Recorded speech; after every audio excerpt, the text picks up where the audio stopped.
adalah gembalaku, takkan kekurangan aku. Ia membaringkan aku di padang berumput hijau. Saudara-saudari yang terkasih di dalam Kristus, selamat pagi. Salam jumpa lagi dalam Sabda Siap Saji Senin 20 Juni 2022, hari biasa pekan ke-12.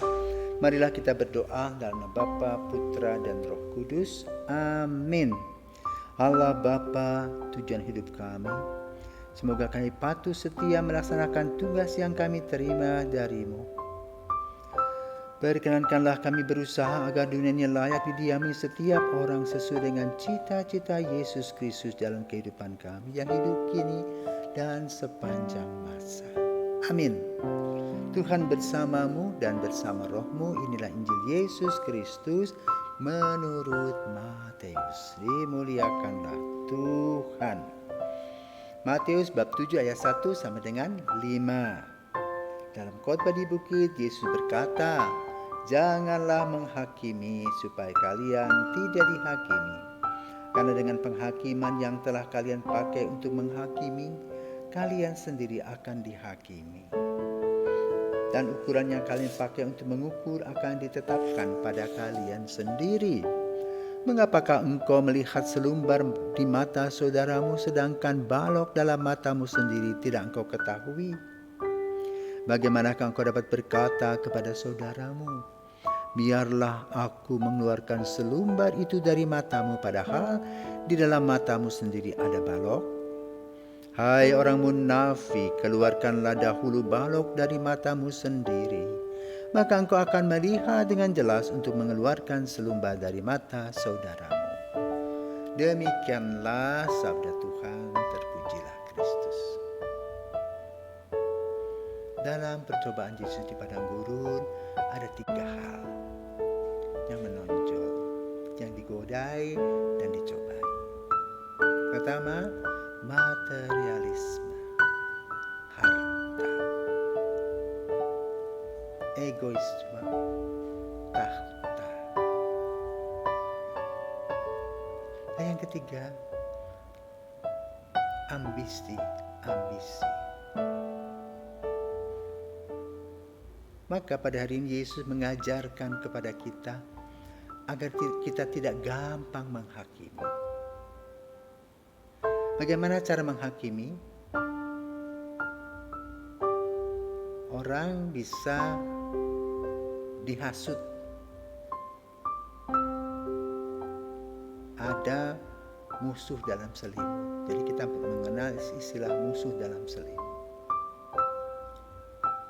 Musuh dalam selimut itu mukanya 2, di depan dan di belakang. Di depan manis, di belakang pahit. Dan mereka adalah orang-orang dekat, bahkan juga orang-orang yang diberikan kepercayaan. Tetapi muncul egonya. Dan orang mendengar yang biasa menjilat, memuji-muji dulu, kemudian mulai melaporkan temannya. Biasanya orang-orang yang dilaporkan adalah orang-orang yang punya kompetisi, persaingan. Tetapi persaingan itu tidak sehat. Maka sang pemimpin atau kita yang mendengarkannya membela sebelah pihak. Lalu apa terjadi?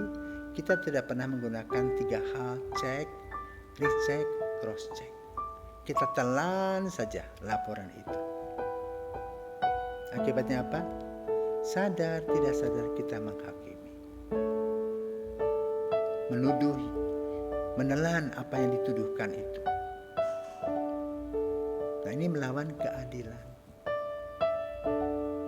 Tentu orang yang diperlakukan tidak adil, sakit hatinya.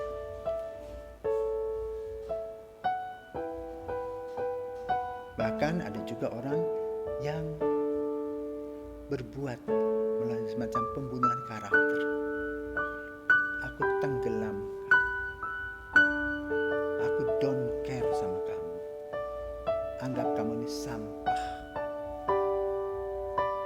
Saudara ingat, Yesus mengingatkan kita manusia itu berdiri sama tinggi, duduk sama rendah.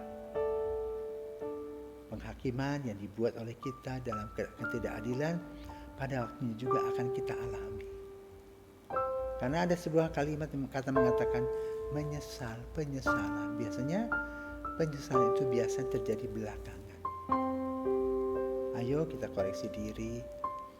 Apakah sikap-sikap kita gampang sekali menghakimi tanpa cek, recheck, cross check. Kalau ada seorang yang tidak beres melaporkan, jangan lupa panggil orang-orang yang dibicarakan dengan orang yang bersangkutan. Maka di sana dengan 6 mata kita bisa mengetahui pihak yang benar, pihak yang salah. Dalam cerita tentang Nabi Sulaiman digambarkan. Ada 2 orang perempuan yang melahirkan pada hari yang sama. Namun malang, anak dari si ibu A meninggal dunia. Apa yang dibuat oleh ibu A? Dia mencuri bayi si ibu B. Mereka berebut bayi itu. Maka kemudian mereka mencari orang yang adil, yaitu Sulaiman tadi. Maka lalu apa yang dikatakan Sulaiman? Taruh bayi ini, belahlah bayi itu. Serahkan kepada mereka sebagian-sebagian. Sang ibu kandung bayi itu menjerit. Dia mengatakan, jangan, lebih baik saya yang dibunuh.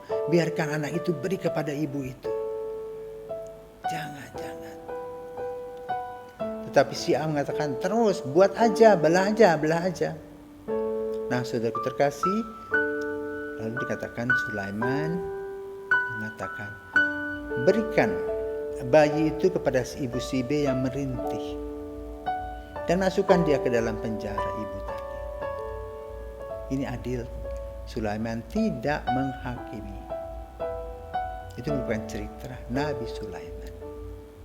Semoga kita mempunyai sifat seperti itu, sehingga kita bersikap adil. Selamat pagi, Tuhan memberkati.